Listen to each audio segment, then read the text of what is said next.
let's move to our keynote presentation that will be from the industry perspective. And for that, I would like to invite Rahul Poddar, who is the head of procurement with Nestle. To give you a background, Rahul is a seasoned supply chain professional with more than 22 years of work experience across prestigious corporates like Nestle, ITC, and Australian Wheat Board.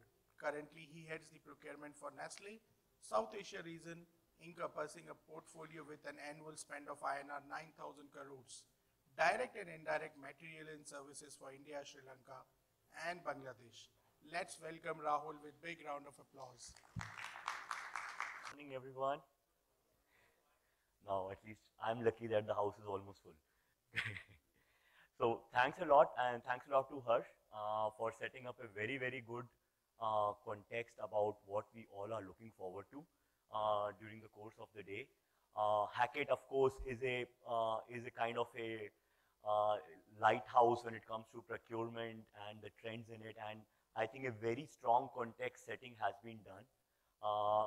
So I would just build upon that context in my presentation and kind of put it back into a day-to-day life affair of where we are. So I would just take you through how procurement goes, at least from a Nestle perspective, and the various tools which either we have adopted or can be adopted by organizations depending upon their preferences and trade-offs and their investment capability around that, right? Yeah, sure. No worries.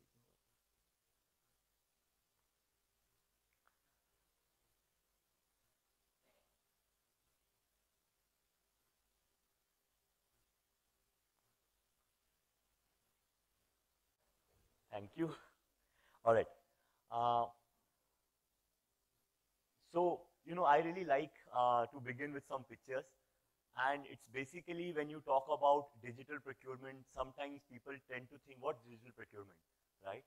But if you think about it in our daily life, after information, communication, and entertainment, the maximum touch points as individuals, as normal human beings and not procurement professionals, is about digital procurement. So if you look at it, these are just some very common aspects which we all go through in our daily life, and we use so much digital technology for our own procurement as human beings, and so why not organizations? So before getting into procurement, I would just, to give a framework to my presentation, would just quickly brush up the source to pay flow so that you can relate to what I'm talking in later in the presentation. So this is our typical source to pay flow. A procurement guy is woken up when there is a need. So people come and shake you up, we need to buy something. When you have initiated into that, you first get into strategic sourcing, right? I'll just put this thing. So first you have to define your sourcing strategy, where you analyze your demand, supply. Then you have to select your suppliers, where you need to look around for the pool of vendors. You run an RFQ event. You have your own organization's parameters by which you want to adopt certain, work with certain vendors or not work with certain vendors. And once you have selected somebody, you have to onboard them on your digital platform to be able to transact with them. Once all this is done, contracts are issued, and then you come into the operational sourcing part, where purchase orders are given, you take deliveries, you get invoices, hopefully invoices, and then you pay suppliers and you maintain the relationship with this. Nothing new, just setting a context here. As procurement and also as shown by Harsha, the key priorities of organization which we touch, of course, beginning with the business, then compliance, technical requirements, finance requirements, and now ever-growing agenda around sustainability, which has also kind of become a statutory requirements with the new laws which are coming in. And hence, as procurement, in our day-to-day interactions around this source-to-pay workflow, we need to take care of all these needs, right? So far, so good. So now I'll start with, the various facets of procurement as we move from strategic sourcing towards the end of the value chain, and what can be done in terms of digital transformation, or all has already been done? So once you start with strategic sourcing, the first thing is to have an internal spend visibility. How much are we already buying? How much do we need? And that's where digital technology really plays a very important role. I'm sure most of us by now are on ERP, and so we have now tools like ERP Business Warehouse Reports, and with the visualization which Microsoft has enabled now in form of Power BI, we are able to analyze a lot. Of course, Power BI is a very, very evolving tool. It's a very powerful tool which is taking the decision-making and analysis to the next level in all the organizations. Once you know, get a hang about how much you buy, how much you want to buy, you get into how you want to buy. And that's about category intelligence, right? So what I want to buy, how the market dynamics work around it, so that I'm able to get the best price, best vendor, best deal for my organization. And that's where you get into category reports, which are external, and strategy frameworks, workflow, and repositories. Again, here, a lot of fragmented tools are available, right? So you must have heard about 𝗏𝗏𝗏, Hackett, or you go on to exchange screens like Reuters or Bloomberg, from where you import reports. Then you can also have customized intelligence built for you by certain consultants around that, right? Having done that, then you need to get into the reality, and you have to do the vendor mapping. So you have identified your vendors, now you want to bring them on board. So what all do you need to do? You can't bring any organization into your organization as a partner with all the risks involved around it. So you have to do a financial and technical risk assessment, right? Now again, it's easier said than done. Here the challenges are, have we covered the entire laundry list? Are we maintaining a standard and a simplified approach towards every vendor approval? I was just having a pre-chat with one of my co-panelists, and he was telling that in his organization, they are onboarding almost 3,000 vendors per month. That's a humongous number, and if one of them doesn't pay his GST properly, if one of them is employing child labor, one of them does not have a proper food technology in their place, that brings in a risk for your organization, right? So it's very important that you do a financial and technical risk assessment in a standardized manner and an exhaustive manner, and that's where global risk assessment dashboards and a web cockpit comes. The digital tools around it really gives you that assurances.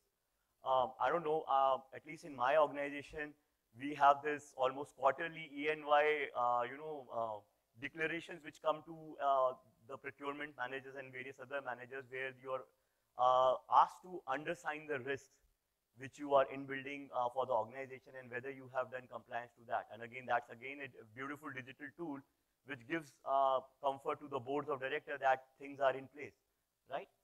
Again, the same part on quality and sustainability, responsible sourcing. It's very, very important aspect, and I'm not sure how many of you have had a working experience with 𝗏𝗏𝗏𝗏𝗏𝗏𝗏𝗏, right? So 𝗏𝗏𝗏𝗏𝗏𝗏𝗏 is a beautiful platform where a lot of organizations, MNCs and global organizations have come together with a pledge that the supply chains would be very responsible towards the labor standards, towards society, towards people welfare. Now, exhaustive audits are done there, and those audits are then digitally shared with various organizations. The vendors who go through these audits are able to leverage these platforms to be able to qualify in other organizations as well. So that's the kind of digital tools you can bring in for your vendor approval process. Coming to the next is negotiations. Okay, now I have a vendor. What do I do about it? Let's get into negotiations. So let's look how technology can help us there. Cost estimation. So you need to understand what cost is and where you are. And that's where you need to first look at what were you paying. That's the first question everybody asks, our approving managers ask, what have you been paying for years? Give me a trend line around it, give me an analysis around it, and then tell me what should it cost to me now. And there are tools, of course the above one is more of a data repository, but then there are tools which help you do should costing or GBB costing, wherein if you provide inputs, proper inputs, they kind of create costing models for you and help the strategic buyers to be able to have a very detailed and focused discussions with the vendors. Otherwise, you can go around all over the place. Then, of course, you get into the sourcing events. This, of course, is a very traditional thing, RFI, RFP, RFQ, and we are all aware about auctions which have now been around for a very, very long time. We have Ariba, we have Jagger, we can have sequential auction, we can have parallel auctions, and there are hundreds of other variations of auctions and sourcing events you have. Of course, the thing which this sourcing events platform, which they help us bring in is that when you are inviting certain vendor panel into your for an event or requirement, there are hundreds of checklists which you want them to sign off. Earlier, we were all doing paperwork in taking their acceptances, and then you misplace papers, they get lost around. In this event, you can inbuilt all your requirements and make it mandatory for them to accept it before they can even quote, otherwise the quotes are disqualified. Now, this gives a very, very easy and one-stop solution to procurement community to be able to ensure compliances for their organization, right? And then you come to business allocation, having done your auctions, you want to do simulations, how you should do it, what allocation will get me the best benefit, and you have all kinds of simulators, and you have, of course, vendor scorecards, again, a very important thing, which is where you are measuring the supplier service levels of the past trends before giving them allocation for the new business. So the future allocations are not only subject to the price, but a price is meaningless if you don't get service, right? So how do you do that, and how do you maintain these service level records over a period of time is again something, our functionalities, at least in Ariba, which you can leverage upon. Once we have got into coming back to the source to pay flow, now we are into the operational sourcing zone, and that's where a lot of transactions come in, and I think the maximum impact digital transformation gives is here in terms of automating things, in terms of making them less human intensive and less error prone. You have your purchase orders raising, you can, you need to know when you have to give purchase orders, so you need to understand what's your inventory, how can you have certain reordering tools basis, certain logics linked to your production plans. Then maybe you have certain standardized catalogs for SNIM and CAPEX and spare parts and OEMs which you deal with, and you have to keep repeating those orders. So why not have a catalog made for 2 years or 3 years price validity and let the users keep calling off from them? Then you have reverse freight optimizers. This is becoming very, very critical from a point of view of not only cost savings, but also reducing your carbon footprint. So, you know, if you're sending a truck around and it is coming empty, so can you maximize the workflow by loading the truck on both sides, right? Because when you dispatch it from a factory, something has to come into the factory also. Then coming to the payment processing, the biggest pain point, right? So vendor portals. I'm sure many organizations have adopted it. Our organization is also in a process of designing a big one for ourselves. Very, very important tool for vendors in today's time to know where their invoices are, how much time it's going to take. With the tight working capital schedules which all of us have, this gives them a lot of visibility, and it also increases the equity of the buying organization in the supplying community, right? Otherwise, and with my 20 years of work experience, I can surely tell you the organizations which pay well always get the best deal, right?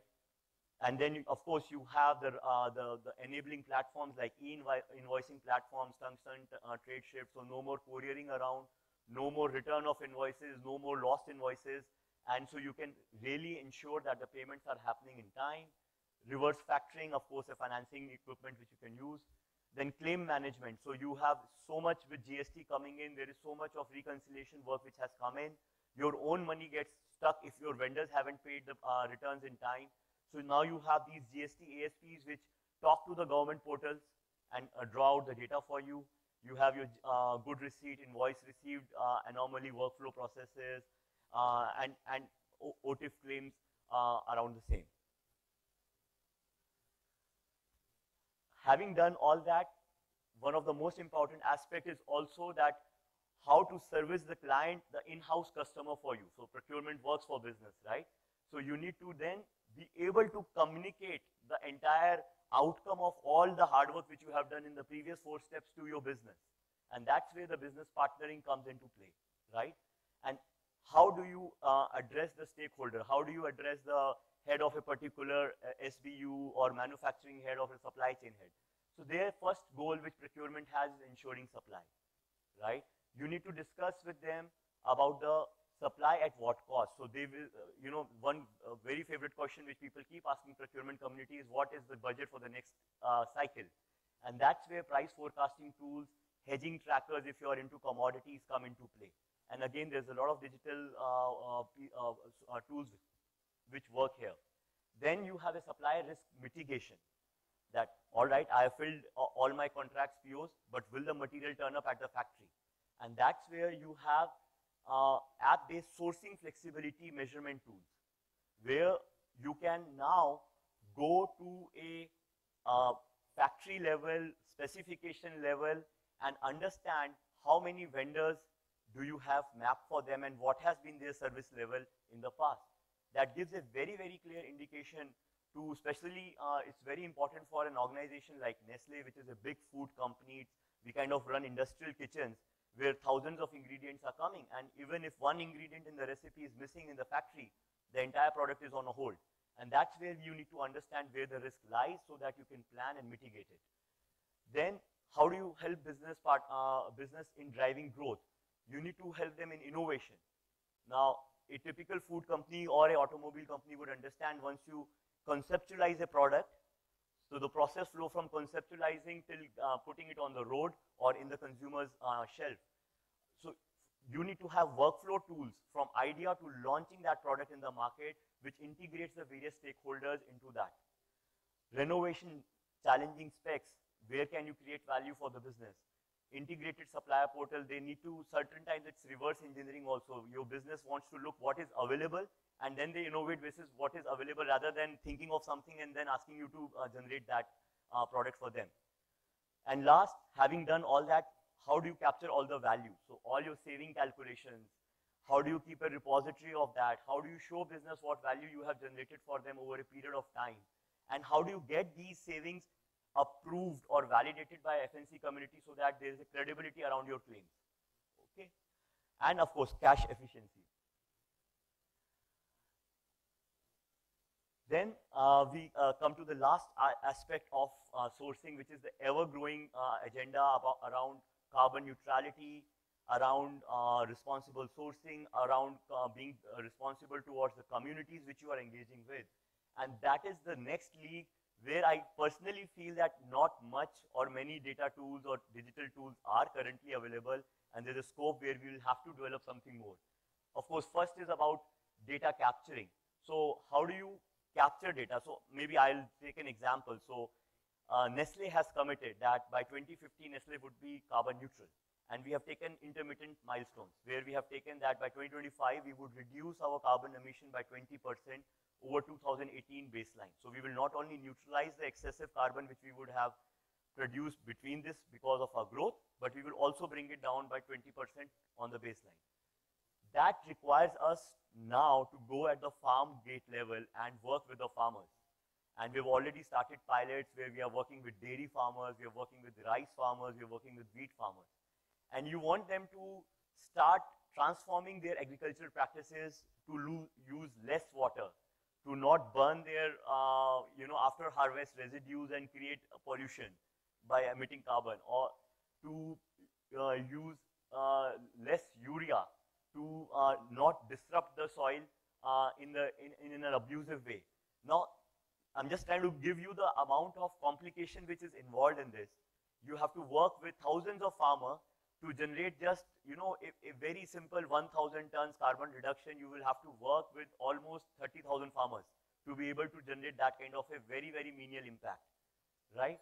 Now there, you would have to develop tools which can capture these kind of data from those farmer points, put them in a proper manner that they can be validated by authorities like partners like SGS or control unions, so that you can claim them in a proper manner. And then these are expensive things, so you need to do budget spending and tracking around it. So this is where I think, because there are a lot of people in the who are in the industry of developing digital tools, this is where I think the next demand for digital tools will come. Again, in that, once you have done this hard work, how do you communicate it to consumer? How can I put a QR code on my product which when you scan, you can see that from which farm the product is coming, or at least from which area it is coming through the supply chain. Carbon credits, again a very, very tough area, first to be able to claim them and then to maintain sanctity around them. And lastly, agri-extension, just quickly relating back to what I said earlier, that when you work with the farmers, they have issues on a live basis. How do you solve their problems via digital tools? So here, that's why you don't find any tool here. I just thought to include this slide to give it a food for thought to the forum, that what kind of interventions can we do here to support sustainability goals for various organizations. And having said this, no matter how much digitally advanced we become, but these are 4 questions which are always asked from all of us. Does one solution fits all? Can we automate procurement completely? Is it worth it? Or do we still need to have some manual intervention in it? What's the right level of e-sourcing adoption? And lastly, do returns justify the investment?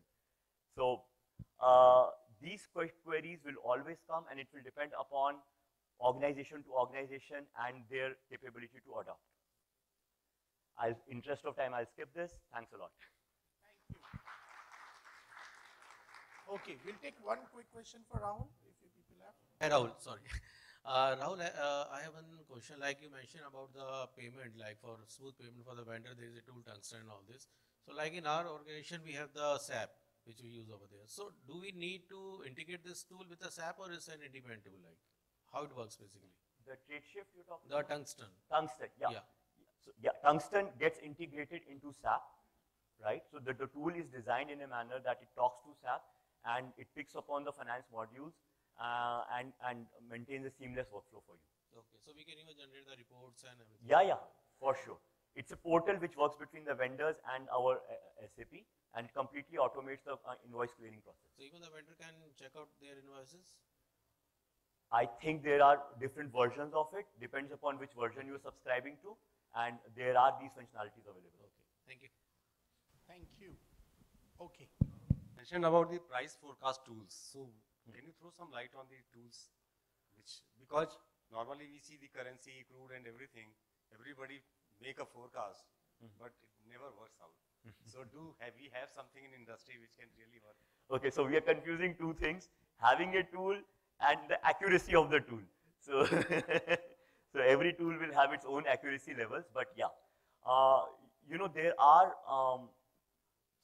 organizations like one was approaching, I'm forgetting the name, who were specializing in commodities, and they used to create these customized tools for the clients, wherein, like, let's say you have to, like Nestle has a big exposure in coffee, right? So how do you forecast what coffee prices would be? So you can flow in a lot of inputs into that report. They will draw upon primary and secondary sources, and they will create a model and keep throwing to you certain forecasts. One of the organizations which we currently work with is Transgraph. So they do a lot of good work around it in terms of, but yeah, there are no standardized price forecasting tools because it would need to be customized, I believe, depending upon an organization to organization. Thank you, dear. Okay, can I request Prasad sir, please stay back. Prasad Joglekar sir on stage to hand over the memento, please.